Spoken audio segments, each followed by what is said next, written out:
Okay, so I want to continue our discussion of using the Fourier analysis method for looking at a couple of different important aperture functions. Last time we looked at the absorption grating, sinusoidal absorption grating. Oops. One of these days I'll learn to write well, sorry.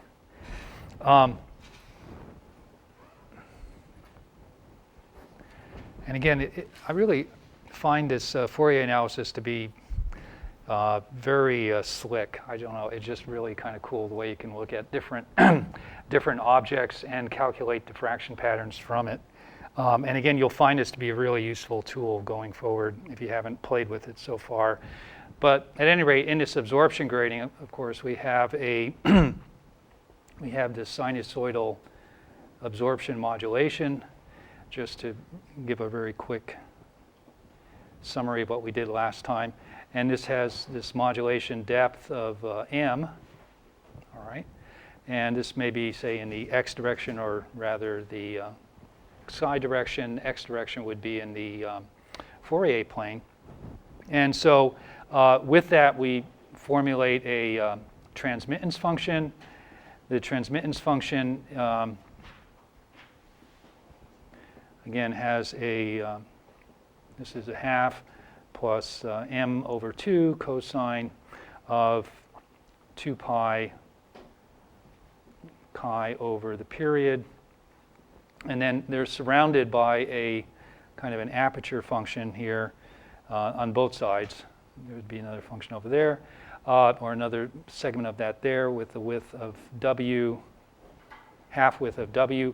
So we end up with these rect of chi over 2w and rect of eta over 2w for the transmittance function. Then basically, you know, we have this absorption grating. We illuminate it with this normally incident plane wave. So here's our transmittance function. And then we end up with the, just past there, we have the field u of chi eta, and then that's what we do our Fourier analysis of. So again, we're looking for the far field, which we saw eliminated that quadratic phase factor under the integral. And so all we have to do really is take the Fourier transform of this transmittance function, since that's basically equal to the field. We're really taking the Fourier transform of the field, but it works out to be the transmittance function with a unit amplitude, normally incident plane wave illuminating it. And so again, so what we found was that this this cosine gave us some delta functions, and so I won't go through that whole analysis again, but the field that we end up with was a in the far field plane. So again, so we're coming down some distance z, which corresponds to the propagation distance necessary for the far field. So we have xy out there, and so we have this constant, the area 2w times 2w over j lambda z, e to the, and there's a, I believe there's a 2 in there, e to the j kz, and then e to the j k over 2z x squared plus y squared. So there's still this quadratic function out in front. So this was what I was calling this c, okay, just this constant, so we don't have to multiply it all the time. And then we end up with, in the y direction, we had this sinc of 2w for the total width y over lambda z, okay, and then all of this is multiplied by the action in the x direction, although this figure is, I guess to make it consistent, this would be the x, since our modulation is here in the x direction. So we have again, using the delta function and the kind of sifting and repositioning that occurs with the deltas, we have a sinc of 2wx over lambda z plus the modulation m over 2 sinc of 2w over lambda z times x plus f0 lambda z. So all that's there. And then we have another term plus m over 2 sinc of 2w over lambda z again, but this is multiplied by x minus f0 lambda z. All right, so again we have, that's our field, and then the intensity function is u star, and so we make a little assumption here. Since we have these sinc functions, we have a lot of kind of residual tails of that function out at further values of x. All right, so we're going to say that most of the power in this diffracted field is near the origin, near the center, or in the center lobe of those sinc functions. So our intensity, again, this is of x, y in this far field plane, is equal to a over 2 lambda z quantity squared sinc squared of 2wy over lambda z, and then times the sinc squared of 2wx over lambda z plus m squared over 4 sinc squared of 2w over lambda z x plus f0 lambda z plus m squared over 4 for the other diffraction order, sinc squared of 2w over lambda z x minus f0 lambda z. Okay, so again, so one outcome here is that from this this cosinusoidal modulation, we end up with 3 diffraction orders, right? The 0 order, +1, and -1 diffraction orders, and that results in a intensity pattern that looks something like this. All right, so we have, say, a normalized intensity here, and then we have these other side lobes out here and here. They all have the same width, essentially, and because that's determined by this scaling of the sinc function, all right? And so we have the full width of that is, for each of these, is lambda z over w. This is the x direction here. And then we said as well that in looking at this, what we really have is the, this is lambda over f0 lambda is really equal to lambda over the period, and we have a normally incident plane wave, so we have that the sine of the diffraction angle is equal to lambda over the period, and here we have m equals plus or minus 1, and so we actually end up with these orders out here coinciding with the positions that we would get using the grading equation, right, with this condition of normally incident plane wave. So this is equal to lambda z over the period and minus lambda z over the period. Okay.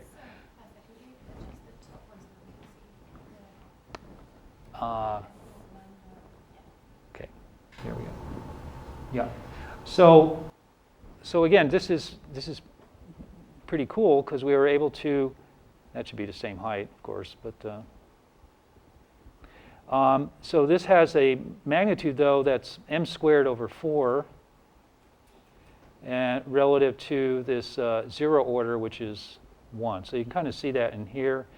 And again, one of the problems, though, with this absorption grading is that we only have efficiencies that are, so if we take this factor of 1/4 out here into account, we have efficiencies for the 0 order, which is, say, 1/4 times this normalized value of 1. And then for the eta for the plus and minus orders, this is equal to 1/4 times m squared over 4.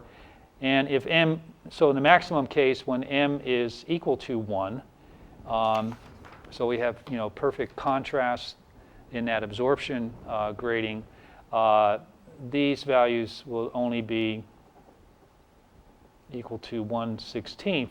So if we sum all those up, the total efficiency that we have is just 0.375. So we're losing 67.25% of the light due to the fact that we have absorption. Okay, so this again is a reason why absorption is not, absorption gratings are okay, and sometimes to make very high quality master holograms, when people use silver halide a lot, they would record the holograms make a absorption hologram in the silver halide, because it gave a very good quality, very high, very low scatter, I should say, hologram in that medium, but then they would copy that into some sort of phase medium, okay?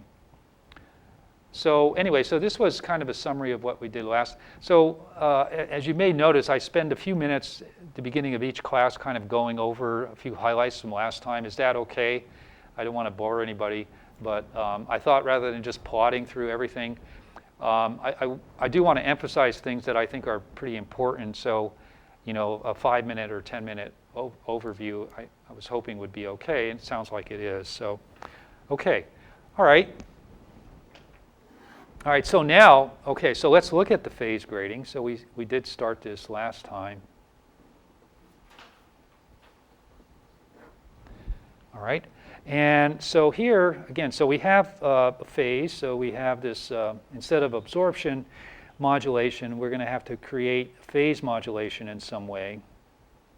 So one way to do this is to vary, say, the refractive index. So this variation that we have, I'm illustrating here, may correspond to a delta n, delta change of refractive index. And here we have a thickness. So we can get say, a phase change in this medium, a maximum delta phi, say, which would be equal to 2 pi over lambda times the optical path length variation that we can form.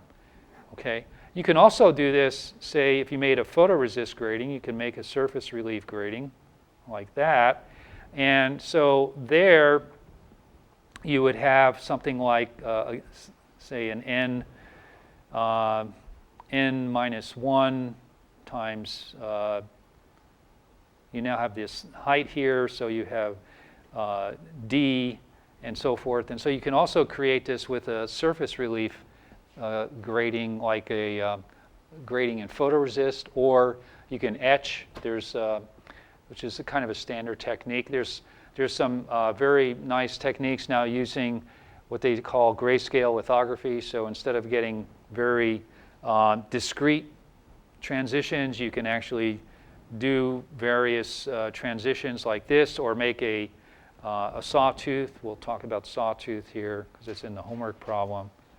You can make, a grading that looks like that, and so forth. So there's various ways of affecting this phase modulation.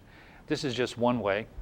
So if we were to then look at our phase function, we may have, again, something that goes like that, where we have some average biasing phase, and we have a period of cap lambda, say, just as we've had before. And again, we'll use the peak to peak index modulation value of m. So this m corresponds to, although it's not exactly equal to, this phase difference that we're able to create with physical grading. Okay. Later, I'll clarify that a little bit as when we look at it as some specific examples. Okay, so now again, so we'll take this grading and again illuminate it, and so we'll end up, and so we need again a transmission function here of chi and eta. So that transmission function for our grading, our aperture function, is now going to be equal to a phase modulation. So we have this exponential of j, m over 2, half that height, times the sine of 2 pi chi over the period. All right. And this times the sort of the surrounding region, or the limit of this periodic extent, so that we can represent again as a rect function in both the orthogonal directions. So we have chi over 2w and rect of eta over 2w, giving the extent here. So it's like that, or we can show it here. I mean, 2w might be something like that, what have you. Okay. All right. So now we last time we were talking about this function. All right. So this is our phase modulation. So all of this here. So this is the j phi. So this is actually the whole phase term that we have. Again, this is a little bit difficult. We're going to have to take the Fourier transform of that, right? So we need the Fourier transform of T sub A, which is really U sub A, right? The actual field directly past the transparency, or the grading in this case. All right. So as I mentioned in the past, that a lot of smart people spend a lot of time working on these functions to make them into easier forms, especially before a lot of computers were available, so they can do analytical solutions. So we have this exponential that we have, sine of 2 pi 1 over the period is f0. So I'm going to write these interchangeably so you get used to that. So this whole function we can write as a series function, okay, with terms that are easier to, say, integrate to do the Fourier transform. So this is over q. I'll try to write more clearly here. Q minus infinity to plus infinity of the Bessel function order q, all right, with an argument of that half modulation height of the phase, okay?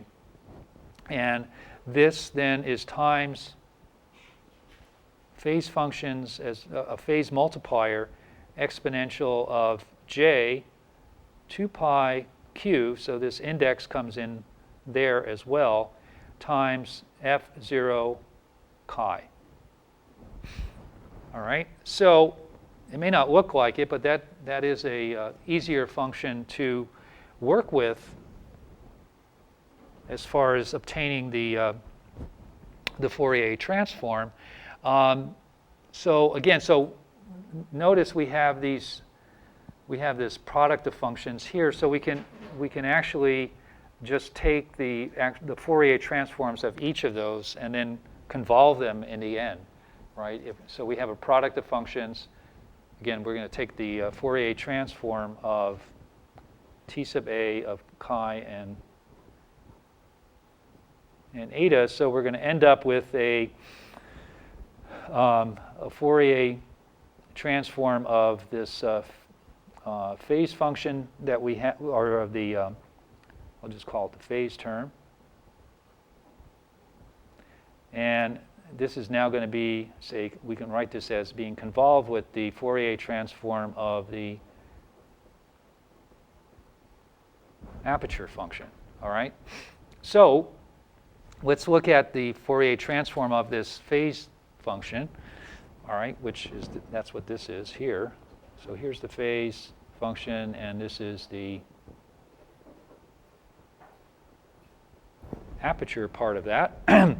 All right, so if we take the Fourier transform then of this phase term, so we have exponential of j m over 2 sine of 2 pi f0 chi.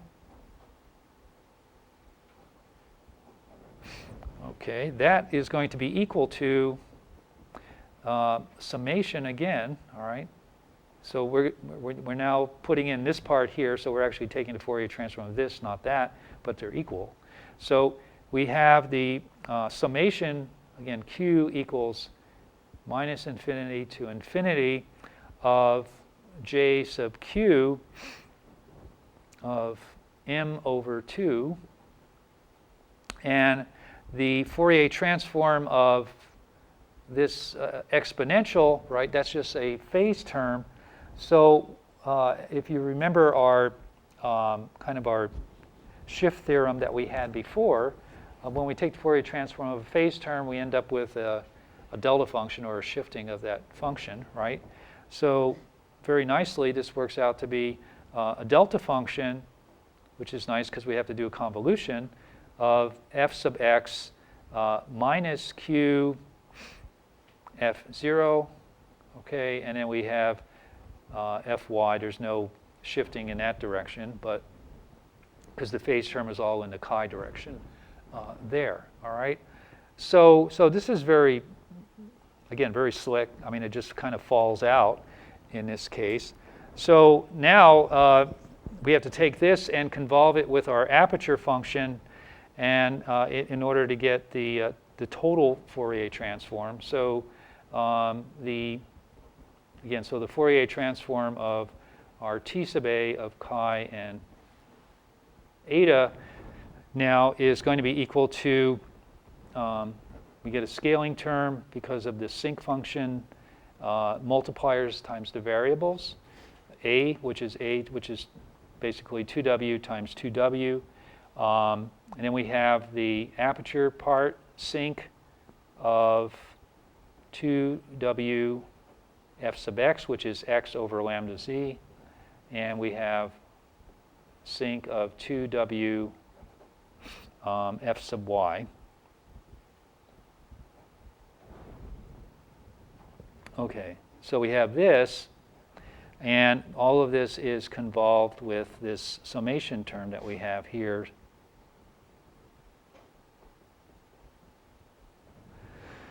All right, which is just jq of m over 2, and then we have the delta function fx minus q, f0 and fy.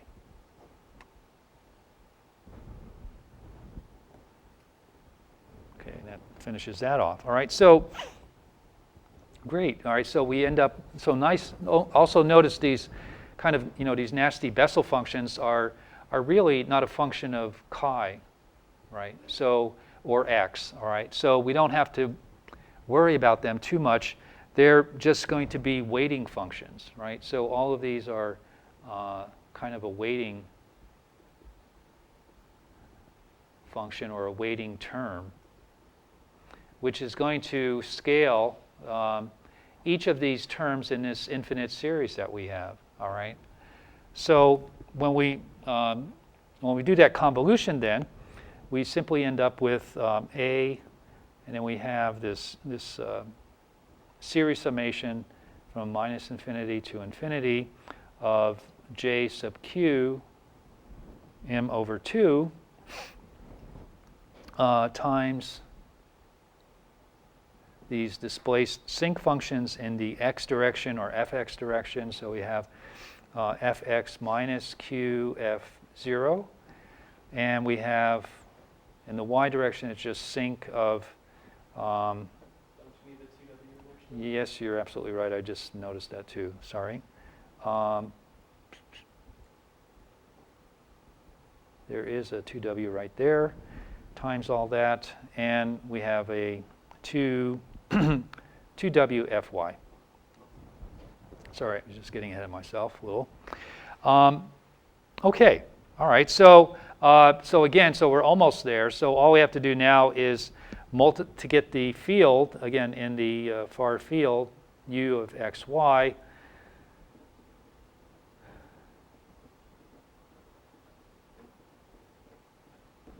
All right, we have, again, to worry about all these terms out in front. So that's a over j lambda z, e to the j kz, e to the j k over 2z, x squared plus y squared. And then we have a summation q minus infinity to infinity of j sub q m over 2, sinc of 2w over lambda z times x minus q f0 lambda z. So I brought the multiply and divide by lambda z there, and then we also have times the sinc of 2w over lambda z times y. All right. Okay, so that's the field. All right, that's the field in the far field. All right, that's our diffraction pattern. And so now let's look at as well. We want the intensity, right? So we also want I of x, y, the intensity there. And so again, so we have these sinc functions and Bessel functions and all this variation and all this other stuff. So what we're going to make an approximation again, which says, even though we know that we have, some oscillations occurring down there, the main action is right, where these are centered. Okay, so we'll say we're going to throw out these tails, kind of. We're going to say that they die out pretty rapidly. So we could write our intensity as the area over lambda z squared, so all the phase terms drop out when we multiply by the complex conjugate, and then times the summation q equals minus infinity to infinity of j q squared of m over 2 sinc squared of 2w over lambda z times x minus q f0 lambda z, and then sinc squared of 2w over lambda z times y.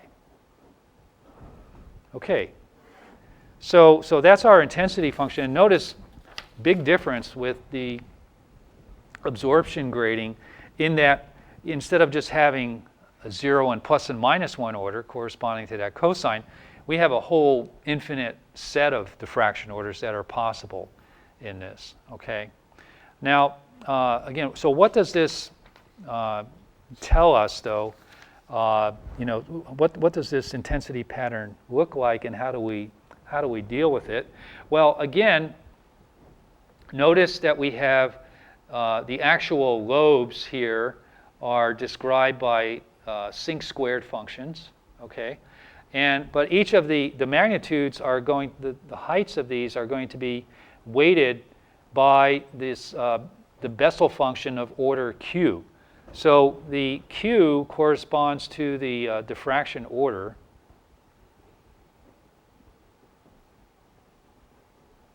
That we mentioned before. Remember, we had sine of theta 1 minus sine of theta 2 is equal to m lambda over the period, or lambda times f0, where there we were saying that this was equal to the diffraction order. Maybe I'm going to change my notation now. So I make that a Q, and so keep things kind of consistent, because we want to use M for this modulation depth. So, sorry, I'll make that adjustment. That would be a good change.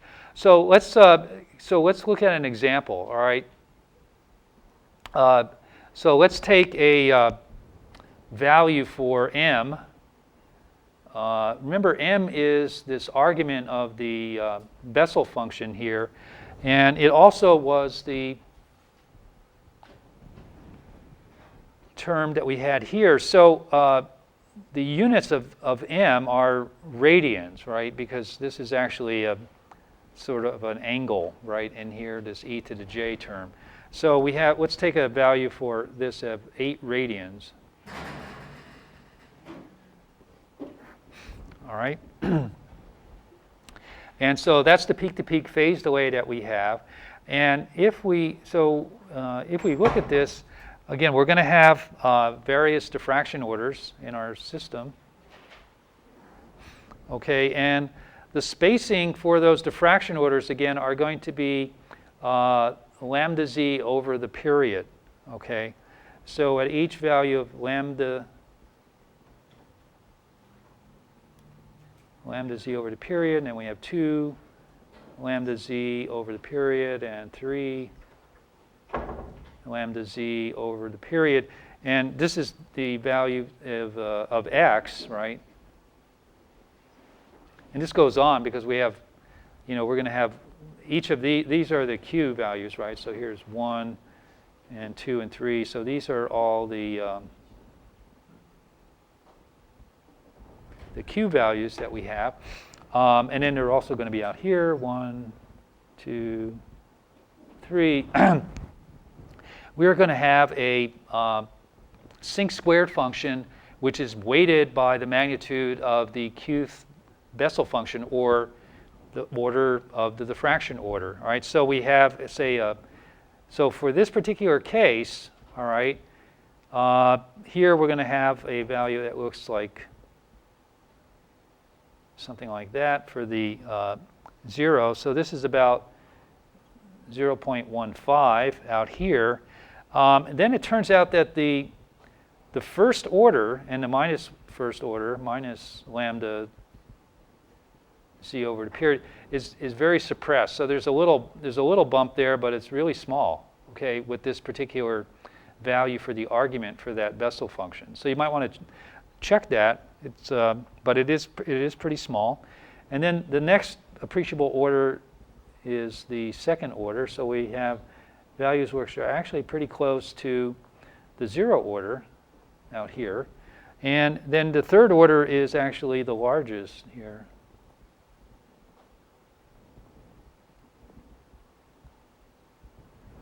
And so that has a value of about 0.18 or so for the value for that third order. Okay, so so as we change the phase delay that we have, we're going to end up with different values for the magnitudes of the various diffraction orders. So how efficient can we make this? All right. So first, if we look at this, here's the intensity, right? And remember, we have a normally incident plane wave, so our incident power is 1. And our definition of diffraction efficiency, again, was the diffracted light over the incident light. So basically, all we have to do is take this value here, and that's going to tell us the diffraction efficiency. All right, so if we were to take these values and square it, again, these represent the magnitude. These all have unit amplitude peaks, and they're being scaled by that JQ squared. So the efficiency really is given by JQ squared. Again, that's with an argument of m over 2. All right, and this again, this is for, remember, this is all for a thin grating. All right. So we're not getting any of that kind of selectivity developing by having many interactions. This is just one scattering plane that we have, and this is the result that we end up with. So if we, so the efficiency that we can get is determined by these Bessel function orders. So if we were to plot this, the JQ squared of, say, m over 2, all right, again, we'll plot that as a function of m over 2, which is the argument. So we find we have the 0, j, when q is equal to 0, that's our j0 function, all right? So it's going to go something like that. First 0 occurs at about 2.44. And this is, again, for the j0 squared. Then if we have the q equal 1, all right, q equal 1 is going to start out at 0, and then it's going to slowly increase here with a crossover with the 0 order right around the value of, say, 2, and then it's going to decrease and oscillate a little bit more out here. So this is q equals 1. The q equal 2 is a little bit slower in growth, and then it drops. So, and it's also not as high in magnitude. And so we end up with all these various orders that we can show here or give. And the maximum value that we can get, say for a particular diffraction order, which the maximum order is going to be the first order, this turns out to be about 33.8%. Okay, so we have 33.8% in the +1 order, and also in the -1 order as well, right? Because we're going to have a plus and a minus value for these on either side of, say, 0 in this diffraction plane. All right, so that's kind of interesting. So even with a very much more efficient than the absorption grating. Remember, that only gave us 1/16, which is about 6.25%. So much more efficiency there. However, if we think about this, so we only have 33.8%, and so and that occurs at a particular, notice too, it occurs at a particular value of m over 2, right? And so as m over 2 goes up, as increases, the value for this q, j sub q squared with 1 goes up. And it peaks out when this is kind of falling down to near 0. So what happens to the rest of the power in this? So we're only getting 33% into the first order. It's absorbed? No, this is a phase grating, a pure phase grating, right? So it's not being absorbed, but it's being diffracted into all these other diffraction orders, right? Because we have this whole infinite series. This actually goes on, So even though we can get pretty high efficiency here, the rest of that power is not lost. It's just going off into all different directions, all different diffraction orders. Okay, so here's our grating, and so we're getting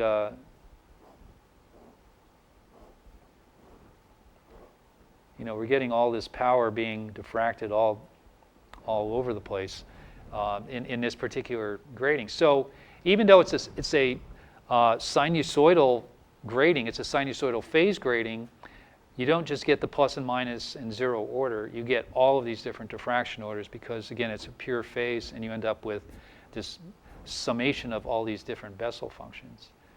Yeah? Quick question, but do we know anything about the 0 order that's not diffracted?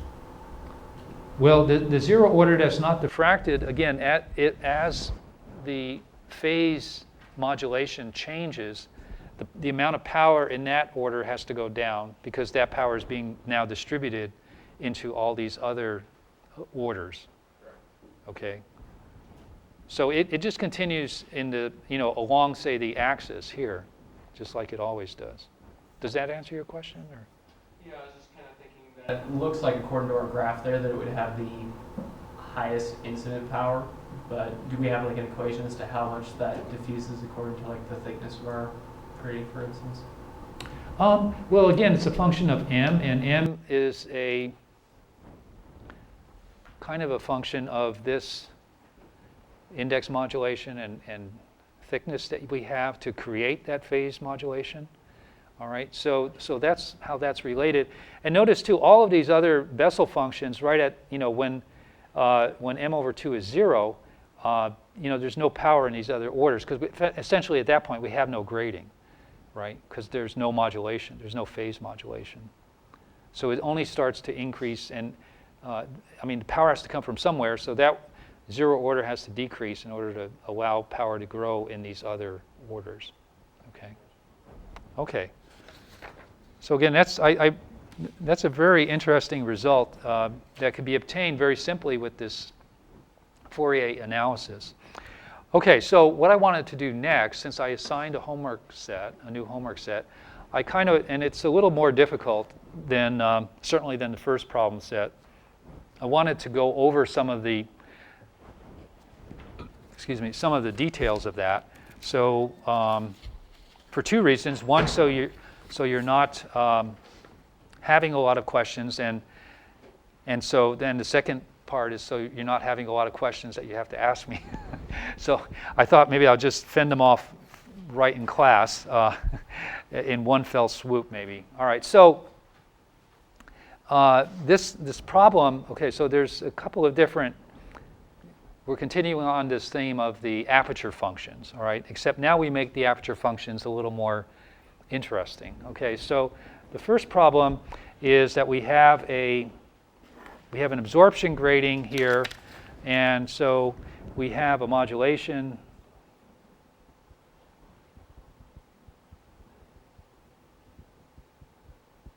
periodic modulation looks something like this, and here is the transmittance of chi. So here we have 1 is up here. The value that we have here and here as well is 1/2, which is, there's 1/2 there. 1/2 plus some additional absorption or modulation or clearness. Okay, and then down here we're going to have 1/2 minus that same value. So we have this T sub m is the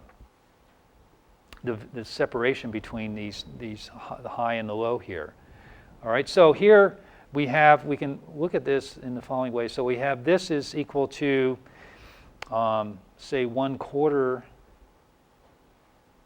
of a period, as well as this minus 1/4 of a period, and here we have half period, like that. All right, so again, this is going to be cyclic, periodic in that manner.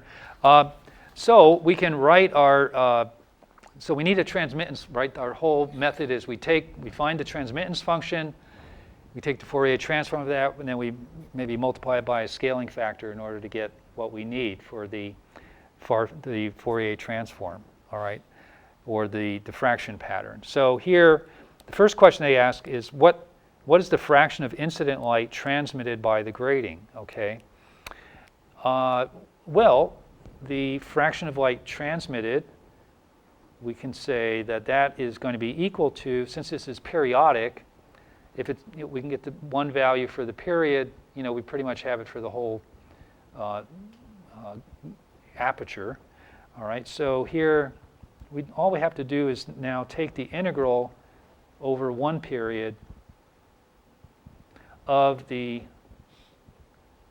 say, the amplitude. This is the amplitude transmittance function that was given. So we have T sub a of chi. It's only in one dimension to make it more straightforward here, but we just square that, right? And that'll give us the intensity of the transmitted light that we have.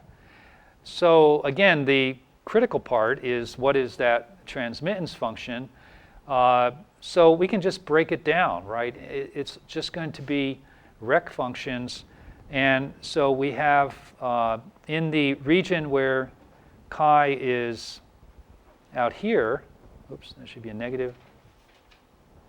All right, so when chi is, say, greater than or equal to period over 2, but less than the period over 4, in that case, the transmittance function here is going to be equal to 1/2 minus Tm, right? And then when we have from minus the period over 4 to plus period over 4, this is then just going to be equal to 1/2. Is that right? Yeah, 1/2 plus Tm. And then down here it's going to drop again, right? So, and then when chi is greater than or equal to lambda over 4 and less than the period over 2, it's going to drop down again, 1/2 minus Tm. So all you have to do is take this and then square it, right? And it's just going to be a bunch of numbers, okay? And the integral is going to be over a fixed integration range of values. And so it's a very simple integral to do. Just linear functions you'll end up with, and just evaluate them at the two limits. Okay, and in the end, that's going to tell you the transmitted light, because that's what the transmittance function tells you, right? That's what its name implies. All right, so that's the first part. That's not so hard. The second part now for that problem is what fraction of the incident beam is diffracted into the first diffraction order.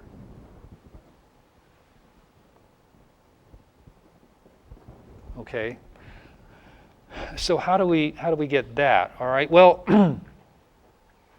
we can also say that this transmittance function that we have, right, is equal to a Fourier series, right? So we have a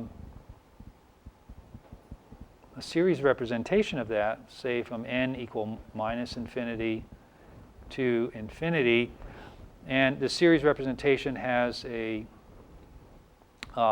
coefficient, c sub n, and a phase term, e to the j 2 pi n chi over the period. It's a periodic function, and so you can write that transmittance function in terms of a Fourier series. All right, and so now, so the thing that we need is this coefficient, because these are basically the diffraction orders. All right, if we were to look at this, these are, when we take the Fourier transform of this, we're going to end up with these as being the diffraction orders for that grading. And so the efficiency for each order is just equal to c sub n squared, okay, if you recall. So the question now is, how do we get c sub n? Well, c sub n is the inverse of this, all right? And so we have 1 over the period, integral from minus half period plus half period of t sub a of chi that we just found here, e to the minus j 2 pi chi of n over the period d chi, okay? So we would take this function here, this is our function, right? Put it in this integral, and then we evaluate the different coefficients, and then find the first coefficient, and then that's our efficiency if we square it, okay? All right, so that's that. Problem 2, okay. Okay, so problem 2 is we have a sawtooth grating. So we mentioned this earlier. So we have these triangular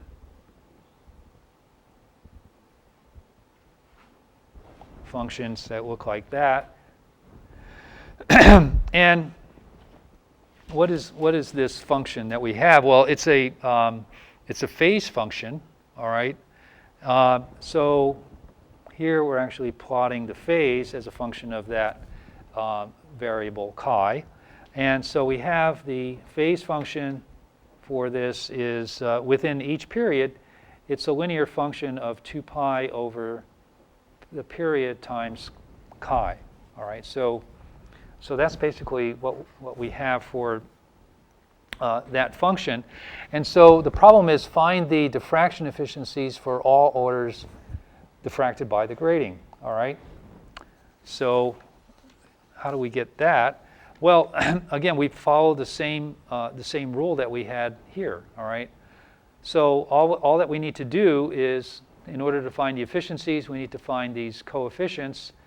So we end up with our C sub n now is 1 over the period integral from 0 to pi, or I'm sorry, 0 to cap lambda, e to the j. Yeah, so our T sub a here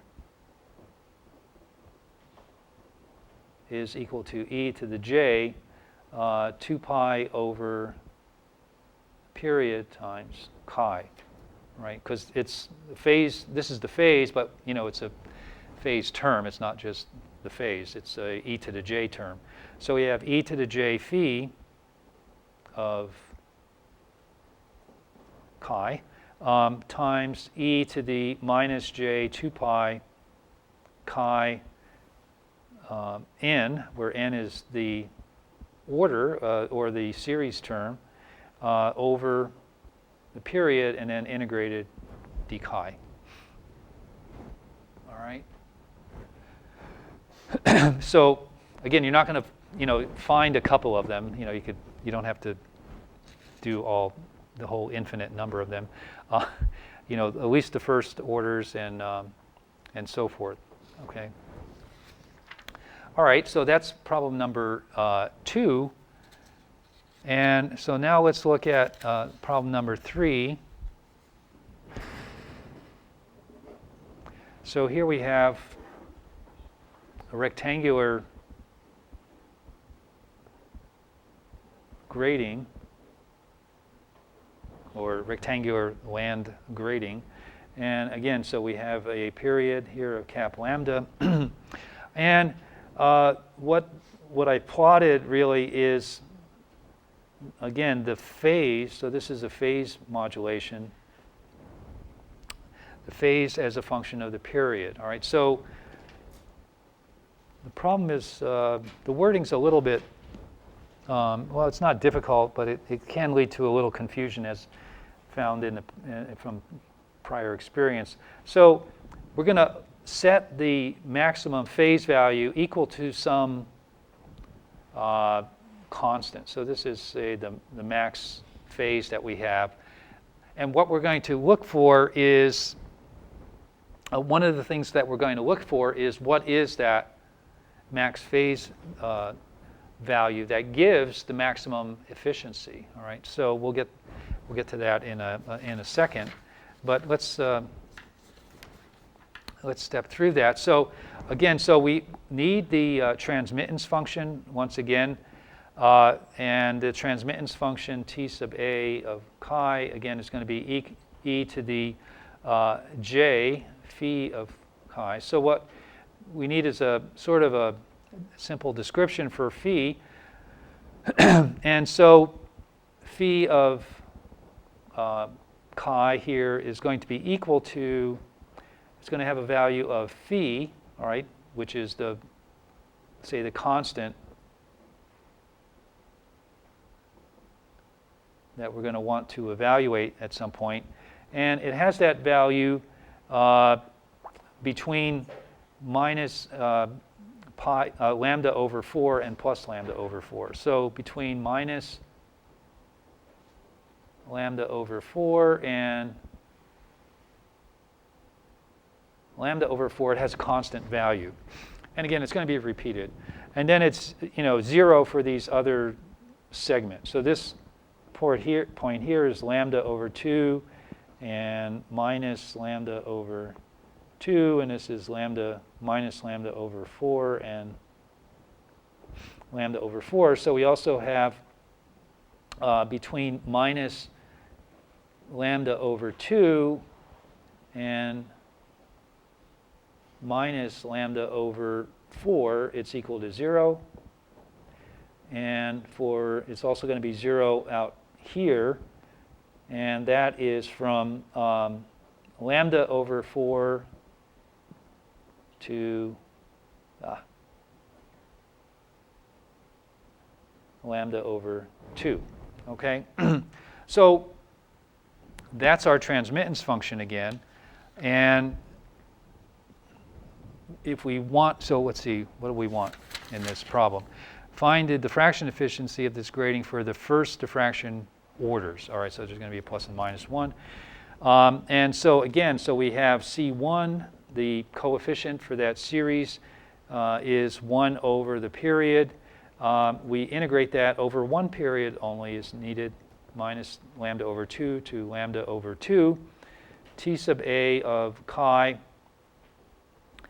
and we're making a series of this, e to the minus j 2 pi chi over, let's see, we need a n in there, n over lambda. Oh, right. Yeah, so that's n equals 1. That's why I was in my notes not having it, but yeah, okay, thank you. All right, so we integrate that, and that gives us C1, and then the efficiency is that C1 squared, okay?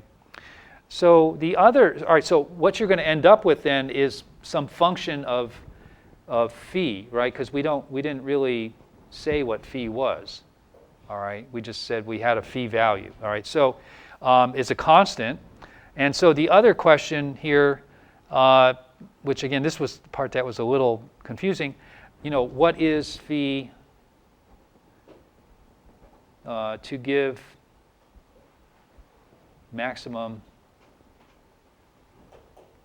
a to 1, right? And a to 1.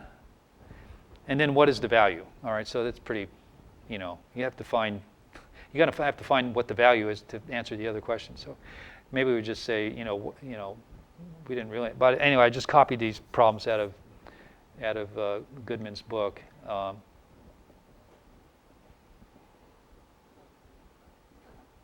So anyway, so that's number 3, okay? So again, this is kind of interesting. So we're looking at, these different transmittance functions, and as long as we have some periodic representation of them, we'll be able to put it in a form of a series and then end up with the efficiencies for them. Okay, and then the fourth problem that I selected somewhere.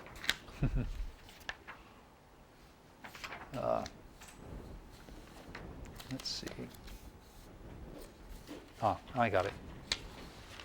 Okay, so the fourth problem is we have, so this is kind of similar to, but not exactly the same as that problem we did with the spectrometer. A while back. All right, so we have, in this case, we have two discrete spectral lines of a source are said to be just resolved by diffraction grating if the peak of the qth diffraction order due to one wavelength falls exactly on the first 0 of the qth order diffraction component due to the second wavelength, lambda 2. So let me draw that. Yeah, it's easier drawn than said in this case.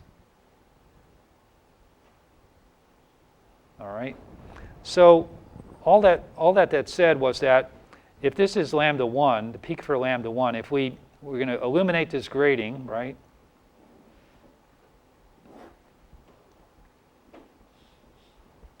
we're going to illuminate this grading with lambda 1 and lambda 2.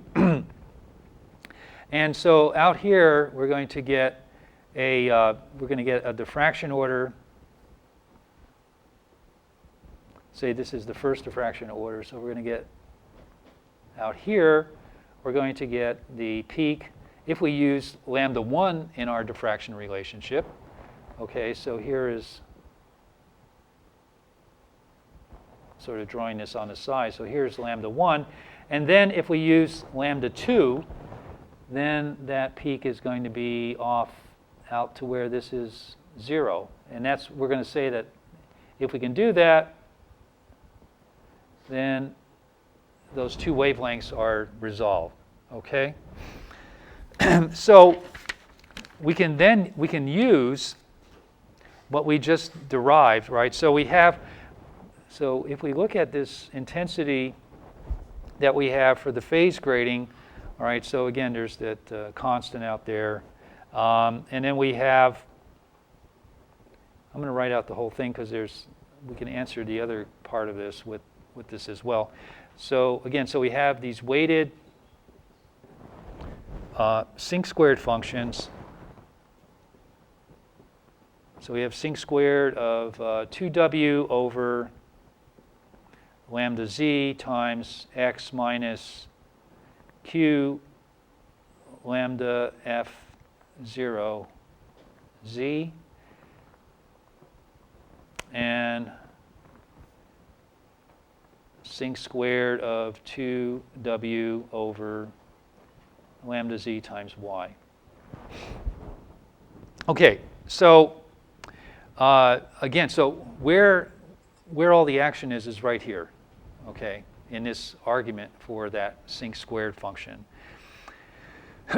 And so the question is, you need to show that this relationship is true. Lambda over delta lambda is equal to 2 qw over the period. All right, where again q is the diffraction order, and so all you have to do is look at this, right? So what you want is you solve this for lambda 1, all right? So you have for lambda 1 we have that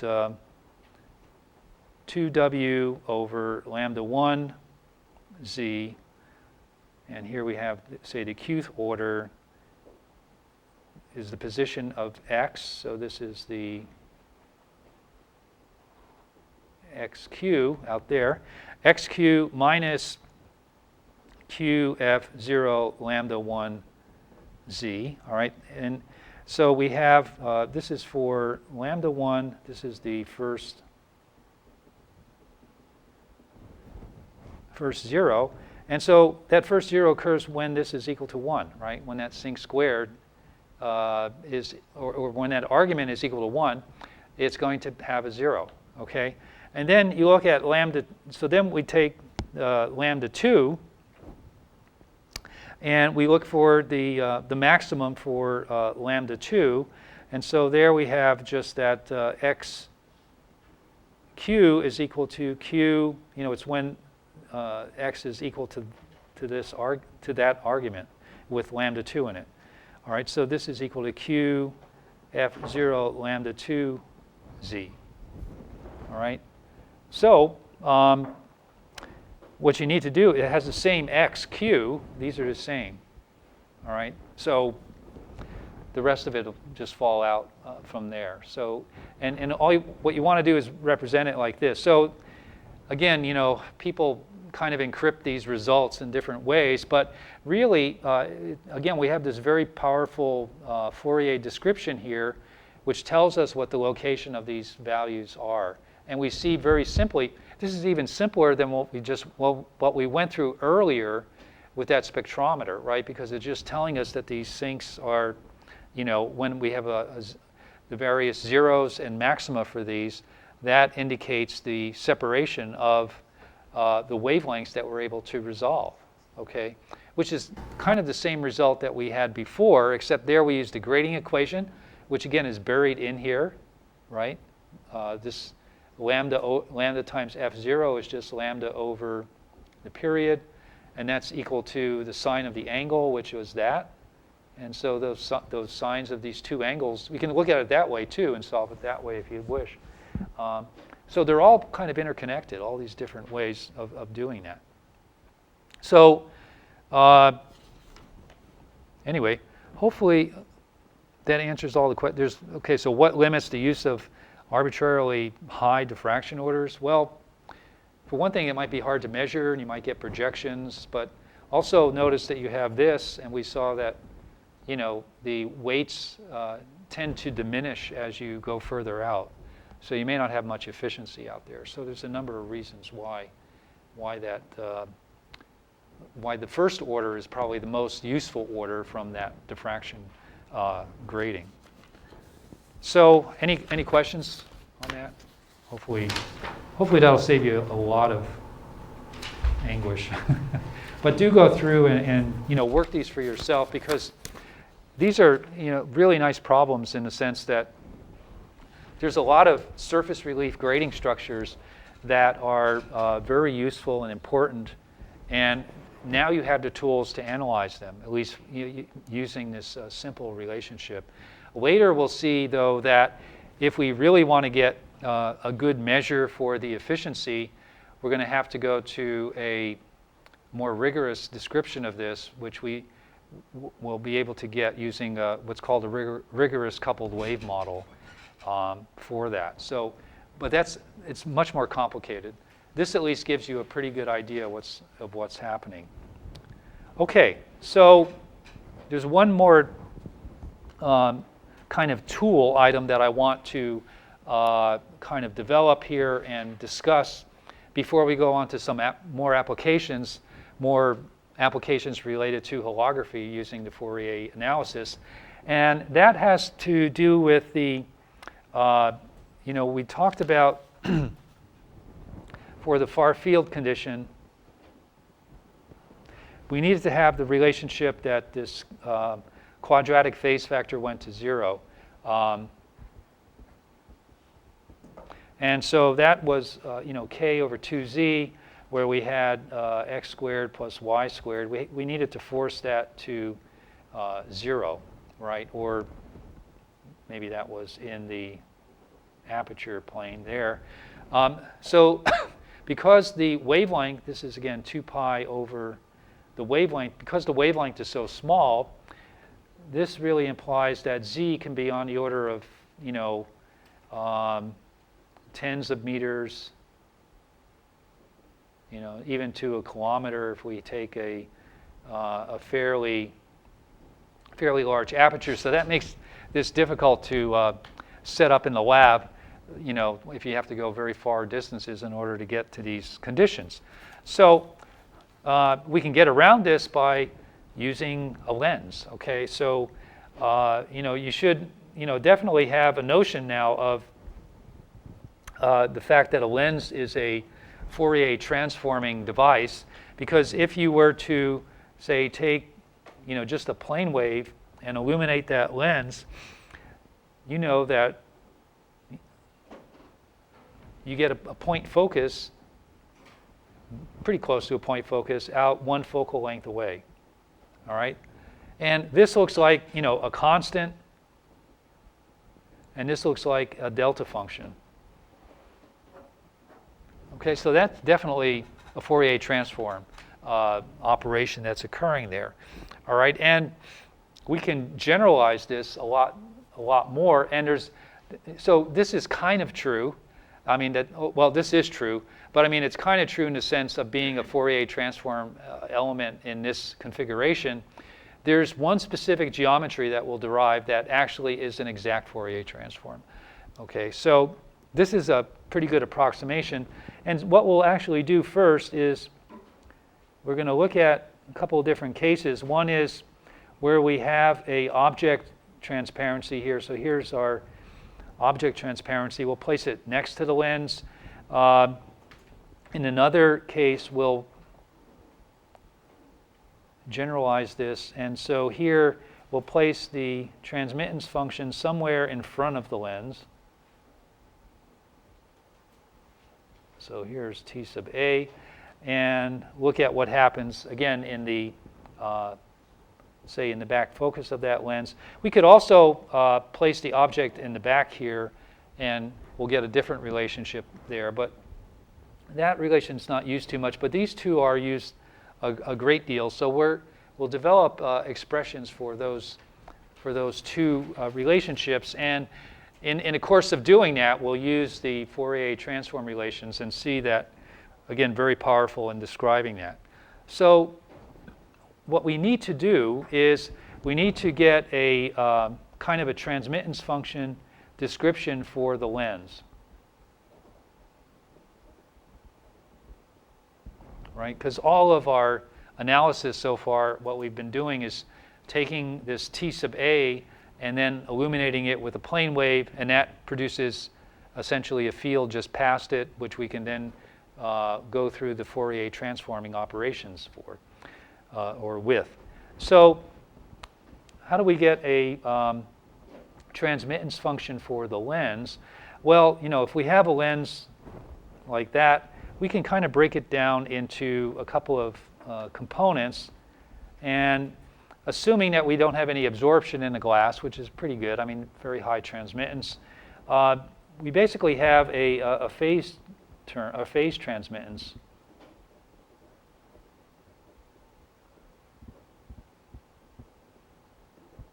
for the lens. All right. So what we'll do is we'll break that lens down into a couple of different parts. So we have the left side of that lens. All right. So it has a say a center width of delta 0, 1, and it has, say, a radius of curvature looks like that. So we have R1, R1, and this, it has we'll use sign convention here where this radius of curvature is a positive radius of curvature. We'll also have another segment of that.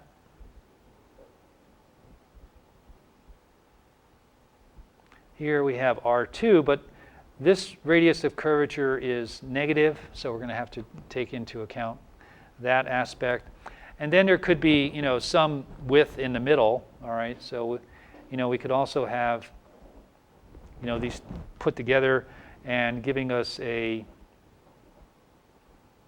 just a constant width of delta 0, 2. So this is, although this radius says 2, it's actually the third element here, so we have the delta 0, 3, this is delta 0, 2, and we have 2 radii of curvature for those two segments. Okay, well, I think that's a good place to stop for today. And again, maybe take a look at those homeworks. If you still have questions, let me know. Hopefully not. And see you guys on Tuesday.